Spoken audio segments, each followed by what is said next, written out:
Character by Samuel Smiles. Chapter 10, Part A. Companionship of Books. Quote, "Books, we know, are a substantial world, both pure and good, round which, with tendrils strong as flesh and blood, our pastime and our happiness can grow." End quote. Wordsworth. Quote, "Not only in the common speech of men, but in all art, too, which is or should be the concentrated and conserved essence of what man can speak and show. Biography is almost the one thing needful." End quote. Carlyle. Quote, "I read all biographies with intense interest. Even a man without a heart, like Cavendish, I think about, and read about, and dream about, and picture to myself in all possible ways, till he grows into a living being beside me, and I put my feet into his shoes, and become for the first time Cavendish, and think as he thought, and do as he did." End quote. George Wilson. Quote, "My thoughts are with the dead. With them I live in long past years, their virtues love, their faults condemn, partake their hopes and fears, and from their lessons seek and find instruction with a humble mind." End quote. Southey. "A man may usually be known by the books he reads, as well as by the company he keeps, for there is a companionship of books as well as of men, and one should always live in the best company, whether it be of books or of men. A good book may be among the best of friends. It is the same today that it always was, and it will never change. It is the most patient and cheerful of companions. It does not turn its back upon us in times of adversity or distress. It always receives us with the same kindness, amusing and instructing us in youth, and comforting and consoling us in age. Men often discover their affinity to each other by the mutual love they have for a book, just as two persons sometimes discover a friend by the admiration which both entertain for a third. There is an old proverb, 'Love me, love my dog.' But there is more wisdom in this. 'Love me, love my book.' The book is a truer and higher bond of union. Men can think, feel, and sympathize with each other through their favorite author. They live in him together, and he in them. Books," said Hazlitt, quote, "wind into the heart. The poet's verse slides into the current of our blood. We read them when young, we remember them when old. We read there of what has happened to others. We feel that it has happened to ourselves. They are to be had everywhere cheap and good. We breathe but the air of books. We owe everything to their authors, on this side barbarism." End quote. A good book is often the best urn of a life, enshrining the best thoughts of which that life was capable. For the world of a man's life is, for the most part, but the world of his thoughts. Thus the best books are treasuries of good words and golden thoughts, which, remembered and cherished, become our abiding companions and comforters. "They are never alone," said Sir Philip Sidney, "that are accompanied by noble thoughts." The good and true thought may in time of temptation be as an angel of mercy, purifying and guarding the soul. It also enshrines the germs of action, for good words almost invariably inspire to good works. Thus Sir Henry Lawrence prized above all other compositions Wordsworth's Character of the Happy Warrior, which he endeavored to embody in his own life. It was ever before him as an exemplar. He thought of it continually and often quoted it to others. His biographer says, quote, "He tried to conform his own life and to assimilate his own character to it, and he succeeded, as all men succeed who are truly in earnest." End quote. Books possess an essence of immortality. They are by far the most lasting products of human effort. Temples crumble into ruin, pictures and statues decay, but books survive. Time is of no account with great thoughts, which are as fresh today as when they first passed through their authors' minds ages ago. What was then said and thought still speaks to us as vividly as ever from the printed page. The only effect of time has been to sift and winnow out the bad products, for nothing in literature can long survive but what is really good. Books introduce us to the best society. They bring us into the presence of the greatest minds that have ever lived. We hear what they said and did. We see them as if they were really alive. We are participators in their thoughts. We sympathize with them, enjoy with them, grieve with them. Their experience becomes ours, and we feel as if we were in a measure actors with them in the scenes which they describe. The great and good do not die, even in this world. Embalmed in books, their spirits walk abroad. The book is a living voice.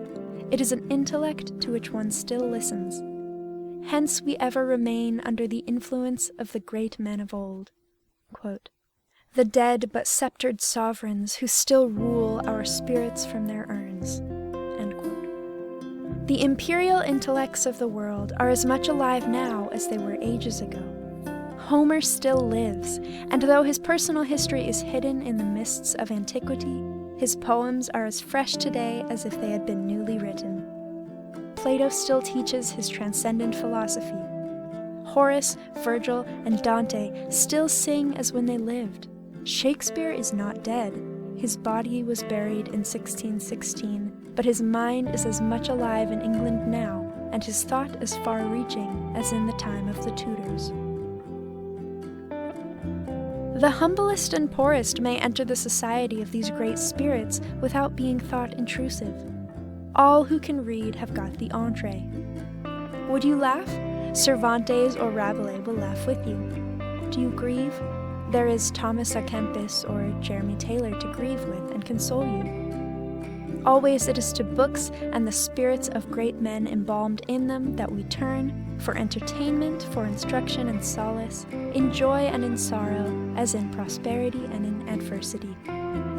Man himself is, of all things in the world, the most interesting to man.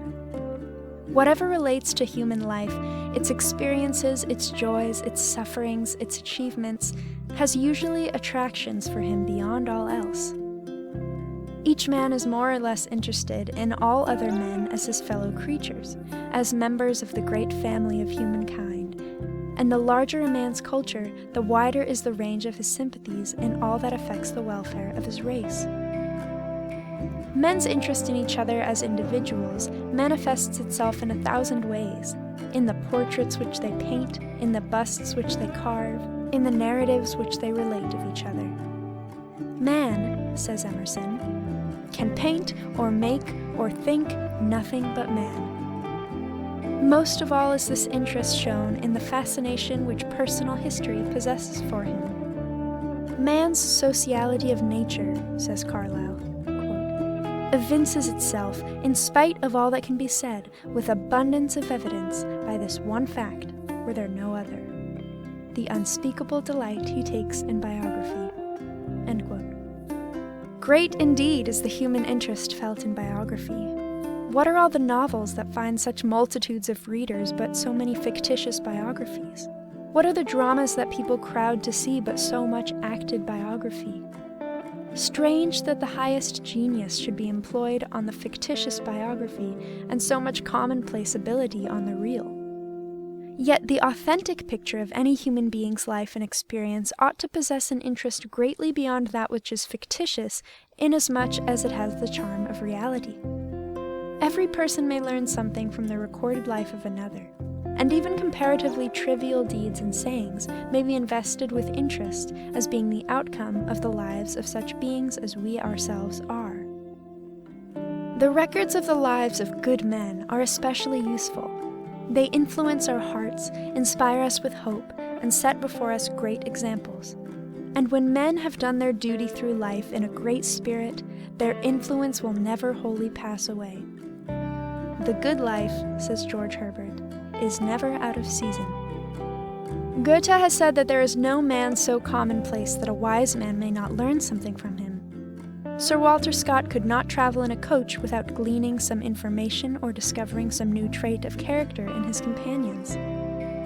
Dr. Johnson once observed that there was not a person in the streets but he should like to know his biography. His experiences of life, his trials, his difficulties, his successes, and his failures.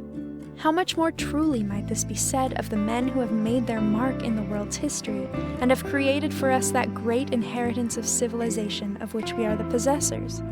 Whatever relates to such men, to their habits, their manners, their modes of living, their personal history, their conversation, their maxims, their virtues, or their greatness, is always full of interest, of instruction, of encouragement, and of example. The great lesson of biography is to show what man can be and do at his best. A noble life put fairly on record acts like an inspiration to others. It exhibits what life is capable of being made. It refreshes our spirit, encourages our hopes, gives us new strength and courage and faith in others as well as in ourselves. It stimulates our aspirations, rouses us to action, and incites us to become co-partners with them in their work. To live with such men in their biographies, and to be inspired by their example, is to live with the best of men, and to mix in the best of company. At the head of all biographies stands the great biography, the book of books. And what is the Bible, the most sacred and impressive of all books, the educator of youth, the guide of manhood, and the consoler of age, but a series of biographies of great heroes and patriarchs, prophets, kings, and judges, culminating in the greatest biography of all, the life embodied in the New Testament? How much have the great examples there set forth done for mankind? How many have drawn from them their truest strengths, their highest wisdom, their best nurture and admonition? Truly does a great Roman Catholic writer describe the Bible as a book whose words, quote, live in the ear like a music that can never be forgotten, like the sound of church bells which the convert hardly knows how he can forego. Its felicities often seem to be almost things rather than mere words. It is part of the national mind, and the anchor of national seriousness. The memory of the dead passes into it. The potent traditions of childhood are stereotyped in its verses. The power of all the griefs and trials of man is hidden beneath its words. It is the representative of his best moments and all that has been about him of soft and gentle and pure and penitent and good, speaks to him forever out of his English Bible. It is his sacred thing, which no doubt has ever dimmed and controversy never soiled. In the length and breadth of the land, there is not a Protestant with one spark of religiousness about him, whose spiritual biography is not in his Saxon Bible. End quote. It would indeed be difficult to overestimate the influence which the lives of the great and good have exercised upon the elevation of human character. The best biography, says Isaac Disraeli, is a reunion with human existence in its most excellent state. Indeed, it is impossible for one to read the lives of good men, much less inspired men, without becoming unconsciously lighted and lifted up in them, and growing insensibly nearer to what they thought and did. And even the lives of humbler persons, of men of faithful and honest spirit, who have done their duty in life well, are not without an elevating influence upon the character of those who come after them. History itself is best studied in biography. Indeed, history is biography, collective humanity as influenced and governed by individual men. What is all history, says Emerson, but the work of ideas, a record of the incomparable energy which his infinite aspirations infuse into man? In its pages, it is always persons we see more than principles. Historical events are interesting to us mainly in connection with the feelings, the sufferings, and interest of those by whom they are accomplished. In history, we are surrounded by men long dead, but whose speech and whose deeds survive. We almost catch the sound of their voices, and what they did constitutes the interest of history. We never feel personally interested in masses of men, but we feel and sympathize with the individual actors, whose biographies afford the finest and most real touches in all great historical dramas. End of section 34.